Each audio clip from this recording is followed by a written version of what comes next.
مسؤولين كترسن حزب محافظة كلمية Gobalka Togdheer xubno kamida golaha wasiirada ayaa habeenkii xalay munaasabad soo dhaweyn ugu sameeyay Beesha Kaso Jeeda Deeganka Cibraan ee Gobalka Togdheer hotel Dhawaynta magaalada Burco munaasabadan oo go'aantiiba hadallo kooban ka soo jeediyeen odayaashii wax qaradka iyo oqaasha ka soo jeeda beeshaasi la markaasna ay ka sheekeeyeen sida ay u taageersan yihiin xisbiga maxaafadka ee kulmiye waxaana hadaladoodii kamid ahaa aasaasyaashii kulmiyeenu nahay weligeed aynu soo taagnayn maantana la oran maayo meel kale ay qabteen halkii baynu jirada ka aasayna dad soo diga rugtay iyo dad cusub oo meesha xisbiga soo galay waxaynu nahay aasaasyaashii iyo tiirarkii ku muujinaysan taageerada xisbiga kulmiye iyada oo sida ay odayaashii horeba sheegeen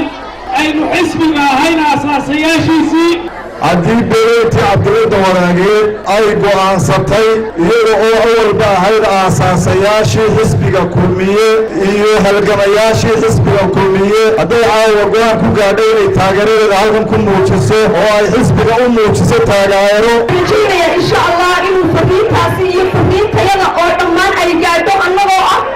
beesha cabdilada wanaageen sida ay ugu soo camiray ama ay ugu soo aqbasheen inaynu muujino taageero gudoomiyaha xisbiga maxaafadka kulmiye Gobalka Togdheer Xasan Mataan wasiirka wasaaradda warfaafinta Ismaan Cabdullaahi Saxardiid Cadaani wasiir dowlaha wasaaradda maaliyadda iyo boole iyo xubno kamida gudida kaambeynka xisbiga kulmiye ayaa iyaguna munaasabadaasi ka hadlay isla markaasna soo dhaweeyay beeshan ku soo biirtay xisbiga kulmiye waxaana hadaladoodii kamid ahaa la qabnaa taageerada muujiseen baan idin la qabnaa beeshan cabdilada wanaageen waxay kamid tahay beelaha Gobolka Togdheer taariikhda leh ee runtii ah ee beelaha qiimaha badan leh taageerada wanaagsan ee aad muujiseen ee beesha reer cabdillah muujisay ee ay xisbiga kulmiye muujisay ee ay diyaar u yihiin inay codkooda runtii ku taageeraan waa hiil weyn weeye waa beelihii la asaasay kamid ahaa aasaaskii xisbiga kulmiye ee garab taagnaa madaxweynaha jamhuuriyadda Soomaaliland mudane Axmed Maxamuud Siyaalo in meesha doonku jiro ee nabadgelyadu jirto ee raysku jiro ee horumarku jiro ee waxbarashadu jirto ee caafimaadku jiro ee u dhismaha wadooyinka jiro inaad si ceerigaabee lagu dhici waayo ee ceerasha biyuhu jiraan ee naamisku jiraan ee xisbiga haweenka iyo carruurteeya war wadani maayo waa xisbiga kulmiye ee Axmed Maxamuud Siyaalo uu aasaasay horumarkana uu sameeyey Axmed Maxamuud Siyaalo